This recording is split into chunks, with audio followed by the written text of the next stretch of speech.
I never thought I'd be in this situation. I'm my alpha husband's brutal revenge. When you're too carefree, you end up doing things that ruin your life and the second party's. I didn't know what I was doing. I thought I was just having fun, but I guess the fun had me instead. A very small mistake took me back to the hellhole. I thought I'd left that behind me, but I really regret the day I made that mistake. I thought my husband wasn't going to find out that we were playing a game with a couple of friends at a party.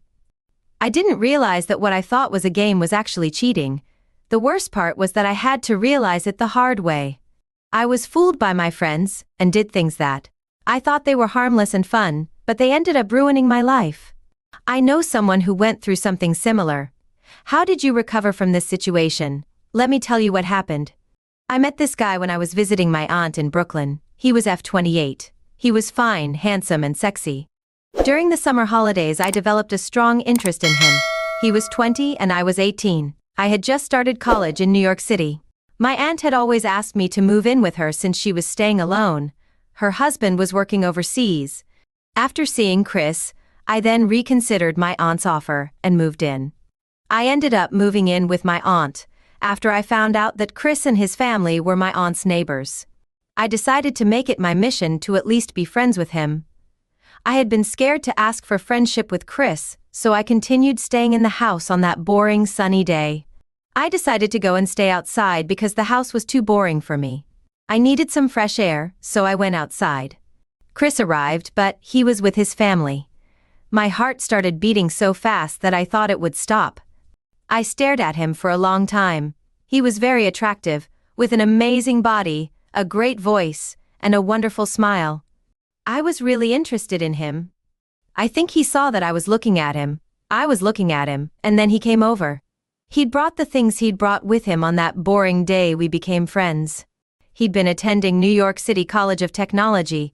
He was a computer geek, which explained why he went to the College of Technology.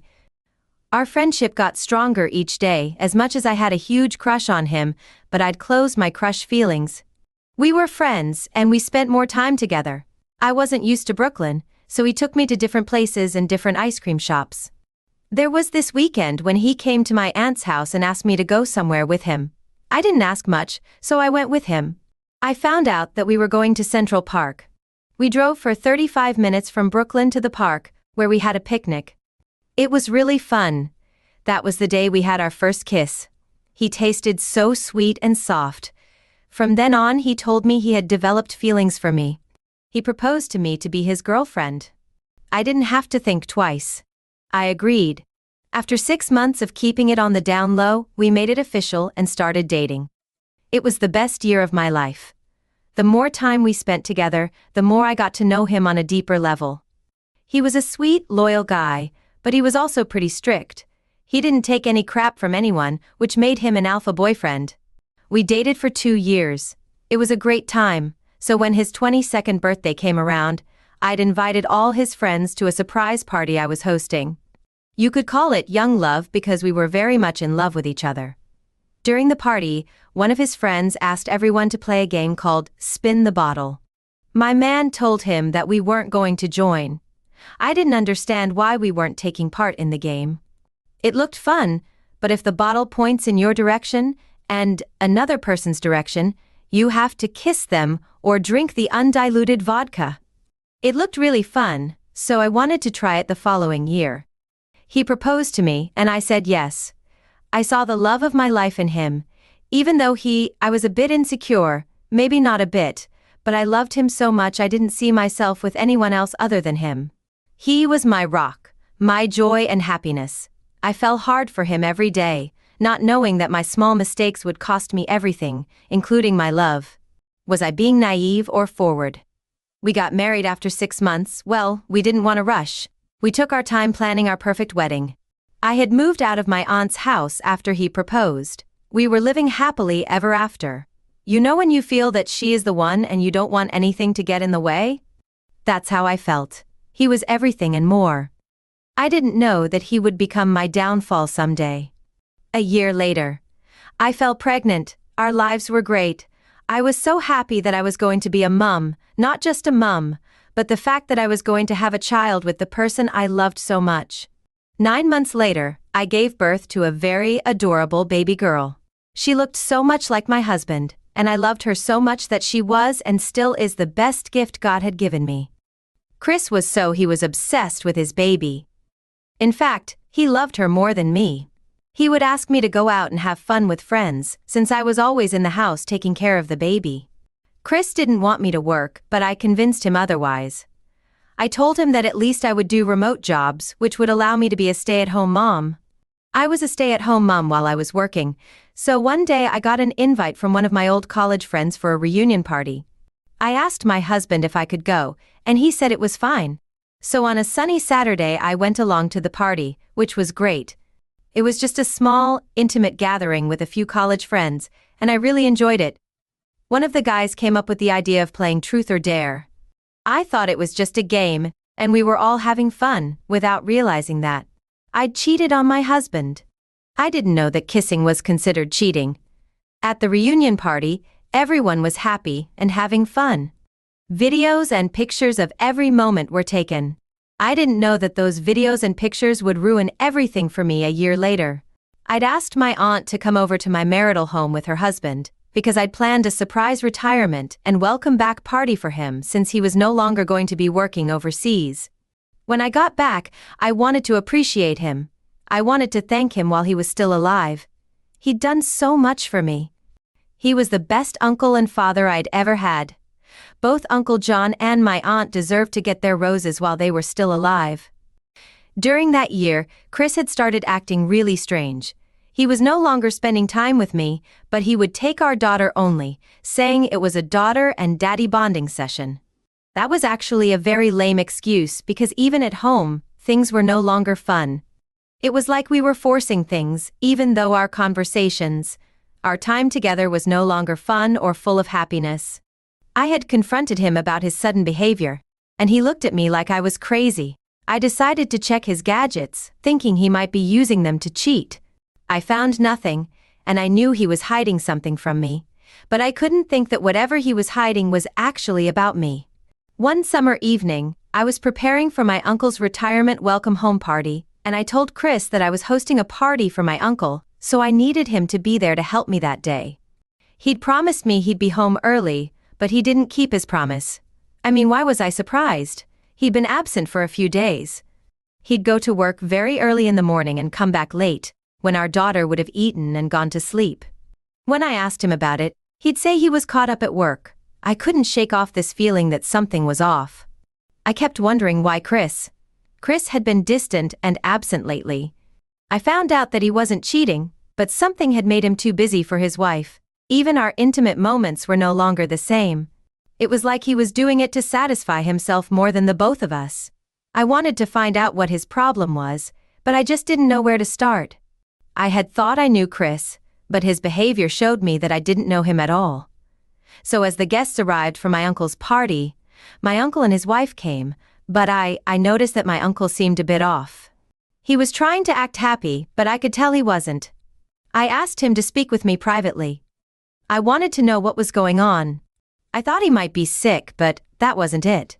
He had recently opened a coffee shop with money he made when he was on his last day overseas. He told me that his business was failing. I didn't understand why, because it was always busy. Then he told me that someone had hacked the business's account and stolen money. I felt really sorry for my uncle, so I decided to look into who was accessing his business account. I didn't even think it could be my husband. When I told my uncle what I'd found out, I told him I'd use the money I'd inherited to help him out from my late mother and support him so he could recover from the money he lost. It was going to be a little, but it was going to make a difference. I couldn't let my uncle's business go down the drain like that. I had to do something. He'd been with me, playing a father role in my life. I felt I had to do something to help him. Chris came back looking pale and with a sinister glint in his eyes. I had suspicions that he was cheating on me, and I was right. He had lipstick on his shirt collar and smelled of alcohol. He was not the Chris I knew. I was shocked. I was really shaken up when I found out that Chris had been cheating on me. I had been having suspicions, but they were proven true. I felt betrayed. I wanted to understand why he would do something so wrong. I thought we were happy, but I guess thoughts aren't always right. I had no idea that seeking revenge would backfire so badly. I started looking for the truth, uncovering lies, infidelity, and corruption with each revelation. My anger grew. I also found out that Chris had been cheating on me and had set up a plan to take advantage of my uncle's struggling business. I was really shocked. It was hard to believe that my husband would do something so wrong, especially to my uncle. It broke my heart. I swore I'd get my cheating husband and the people who'd taken advantage of my family. I had my wits about me, resilience, and a newfound strength. I set out a plan to expose the truth and divorce him. Did he do all that to make me suffer just because all I did was love him? Or maybe he married me or dated me just because he knew and saw that I had a crush on him? I had a lot of questions and couldn't find any answers. I even decided to be a stay-at-home mom because I respected him and he wanted me to. I was going to be a housewife, but we had agreed that I would only do remote jobs. He did something really awful to me. What did I do wrong? I was so upset and disappointed that I wasn't a good mother to our daughter. He was still living in the house. He made sure to spend time with his daughter, which I appreciated because I wasn't in the right state of mind to take care of the baby. He didn't know that I knew about his plans and infidelity, so I had to act accordingly. I confronted him when I had the chance. A month later, we were living like roommates in our house. Even our daughter had picked up on the tension in the air. My conscience kept telling me that my husband would never cheat on me. He loved me and our family too much to just destroy it like that. If there was nothing going on, I suspected that maybe he was going through something, but would a person who was going through something cheat on you and plan to destroy your uncle's business? Everything was really confusing, so I decided to seek revenge on my uncle's behalf and try to bring back his. I should have known that Chris would use his immature computer geeks to do his dirty business. What did I think exactly when it didn't come to me that the only person who would be able to pull that stunt? Another thing that had confused me was, why would my husband want to destroy my uncle? Did they have any beef that I didn't know about? My relentless pursuit of justice culminated in a confrontation that would change everything. I invited his friends for lunch. I invited them over to our house, as Chris was also not working. It was a great time to unleash a storm of truth and retribution that left them all stunned. I knew they would not have expected me to know everything about their dark operation that was busy pulling my uncle's business account money. I was furious after I'd told him and his friends off and said I'd expose their operation if they didn't return my uncle's money. That evening he came to our room and said we had to talk. I didn't let him, so I just looked at him with a look that said, "What do you want from me?" I didn't want to waste my breath talking to him. So he had to do the talking. I know I wasn't perfect, and I wasn't faithful to my marriage. I wasn't cheating, but I had a guy friend from college. Chris knew about our friendship, but he wasn't approving of it. I told him we were just friends, but we were free with each other to a point. That was it though, just a kiss.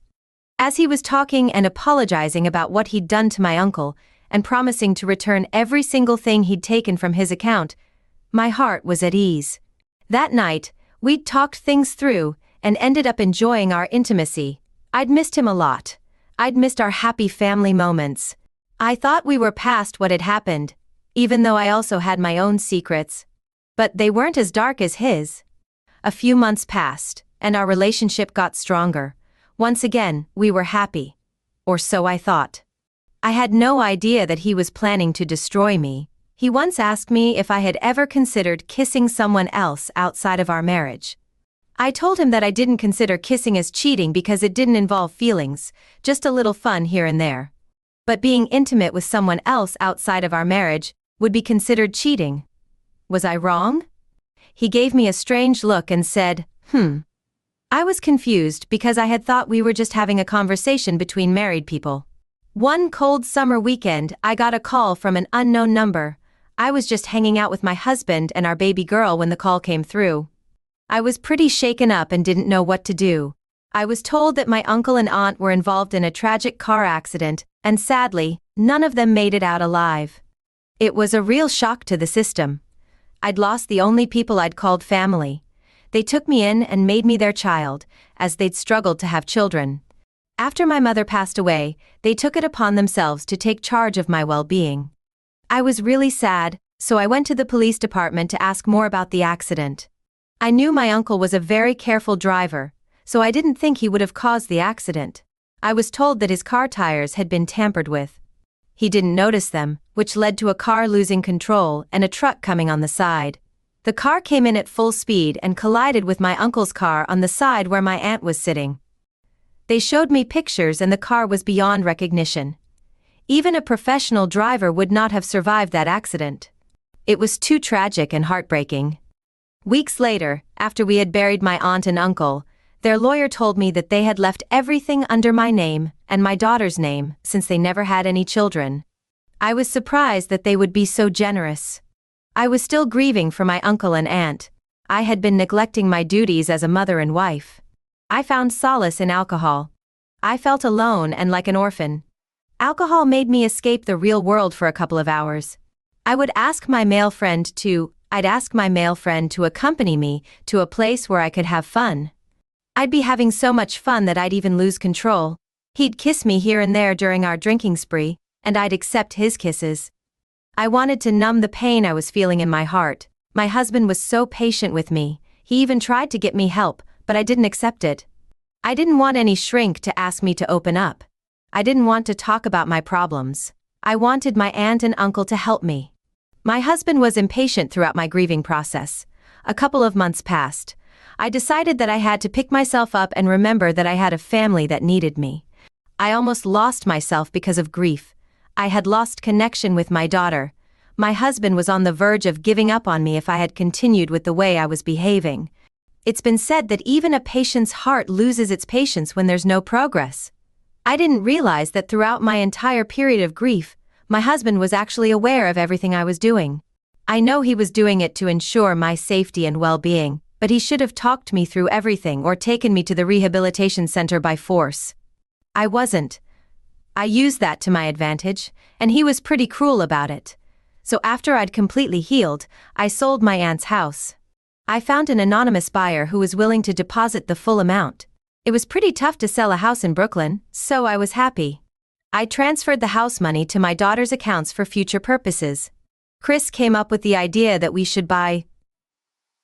bought a new house which was bigger than the one we had. I agreed and moved to another place outside New York a couple of months later. I found out that I was pregnant, which was the happiest moment of my life, because it meant that my family was growing. My husband and daughter were with me, but I was expecting another baby. During that pregnancy, Chris went back to his strange behavior. It was like he was not happy about my pregnancy. We were expecting another member of our small circle, which was what we had always wanted. I was sure that the baby I was carrying was his child because I had never slept with my male friend. One night, he came back home looking angry. I asked what the matter was, and he just told me that it was work-related. I didn't ask anything further because I didn't want to stress my baby. If it was something work-related, he would find a way to sort it out. I didn't realize that the work-related issue would have such a big impact on us. The other night, he didn't even spend the night with me. He slept in our daughter's room, which was strange. Why would he sleep in our daughter's room if whatever had made him angry was work-related? He'd never done that before. His behavior kept getting worse. That time, he came back home intoxicated and started speaking a lot of things that didn't make sense. He said he would destroy me. I was confused by his accusations because I never thought my husband would accuse me of such things.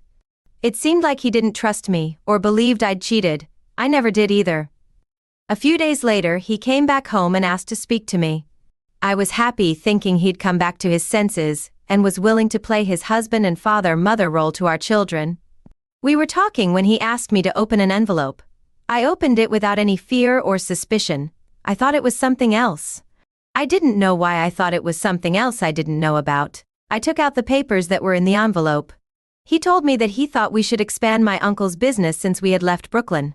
He said it was time to open another one around where we were staying. There was someone who was willing to join the business. I was happy that Chris was willing to do better by my uncle's business and expand it, so I agreed. He asked me to sign the papers for partnership. I signed them without reading them, just because I trusted my husband and I thought he would never do wrong by me. I was his wife and the mother of his children. 2 weeks later, it was time to open another coffee shop near where we were staying, but my husband had gone off the rails. I didn't understand. my husband suddenly disappeared without a word. We'd agreed on the date to launch the coffee shop, but he left for a week with our daughter, saying they were going to his parents' house in Brooklyn, and he'd be back in a day. I guess that day turned into a week. I tried calling him, but his phone was off. I tried everything to reach him, but I couldn't. I got really worried. I was scared of losing them. I started panicking because even his parents confirmed it. I was worried that our daughter was with them, but Chris wasn't. I didn't want to lose Chris, and I wasn't ready for the thought of him leaving me like my aunt and uncle.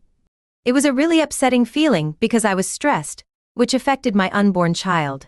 A month later, I received a call from our lawyer asking me to meet up with her. I agreed, thinking that maybe he had news regarding my husband, but it turned out that he was going to serve me with divorce papers. I was shocked because I didn't understand what was going on. I mean, my husband hadn't been home for the whole month, and then I was served with divorce papers. I didn't want to lose my husband over something I didn't know about. I thought he'd gone back to cheating, and I wasn't willing to lose him to another woman. I was willing to fight for my husband and our family, so I decided to find another lawyer to represent me during the divorce process, but it didn't work out. One thing led to another. My cards were blocked. Even my daughter's account was blocked. I couldn't receive or transfer payments. I had no idea what was going on, so I went to the bank to try and fix my account, but it didn't work. I couldn't even pay for the lawyer I had found, so he wouldn't be able to represent me. I was really angry. I missed my aunt. She would have known what to do or say to make me feel better. I was under a lot of pressure, and it got to the point that one night I had abdominal pains. I was alone at home, so I called for help.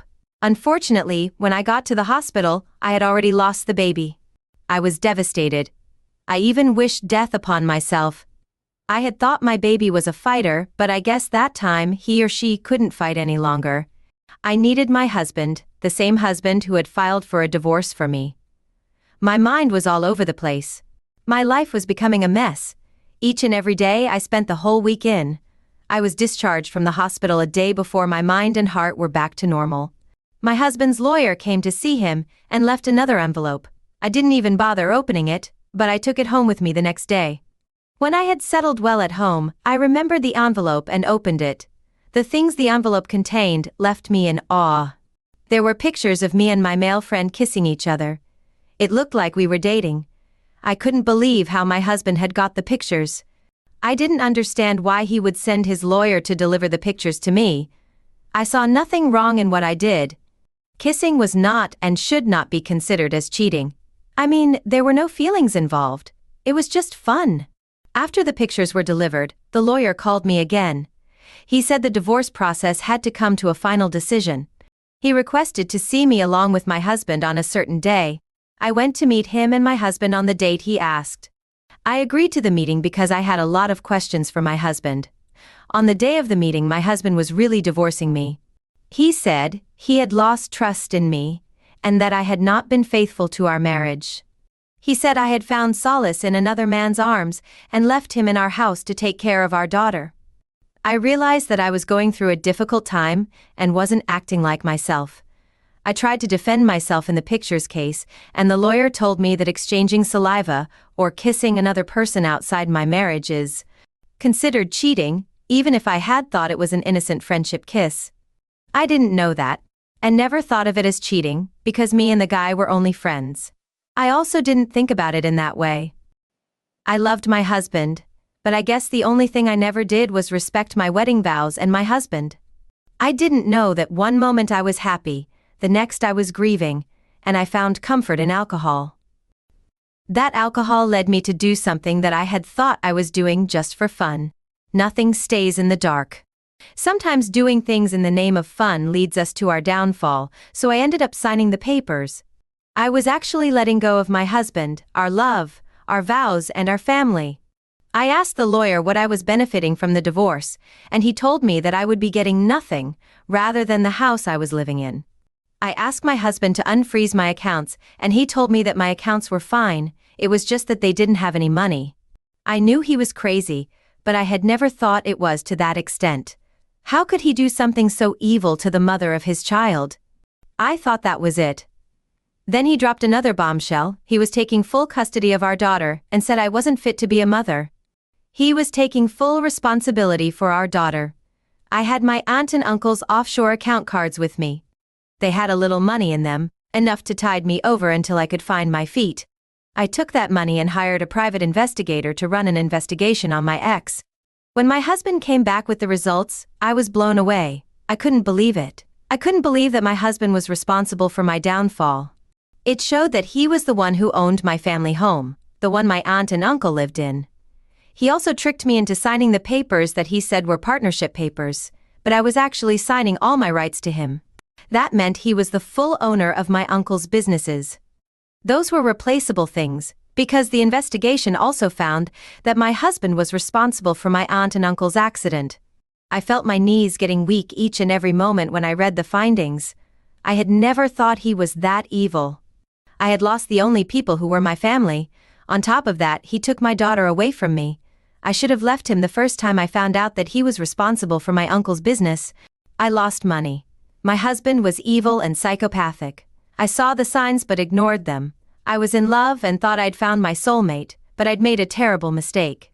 I couldn't believe he'd done all that just because of a lousy kiss. It wasn't like I was dating the guy, but he ended up destroying my life. All in the name of revenge for a kiss. A few months later, I had to try and fix my life bit by bit. Chris did a number on me, so it wasn't easy having to start from scratch. Fortunately, I found a job as a waitress in one of the restaurants nearby. It wasn't easy, but I had to try and pick up the pieces and move on. I had no one but myself, so it was time to focus on me and do me. The good thing was that Chris's parents had allowed me to see my daughter and spend time with her. I prayed every day for karma to visit Chris one day, fortunately. He had all of his operations and he was arrested. I swore to myself that I'd never fall in love again or have a crush on someone. I've learned my lesson. Do you think I handled the whole situation better, or was I a coward and naive for allowing Chris to destroy my life like that?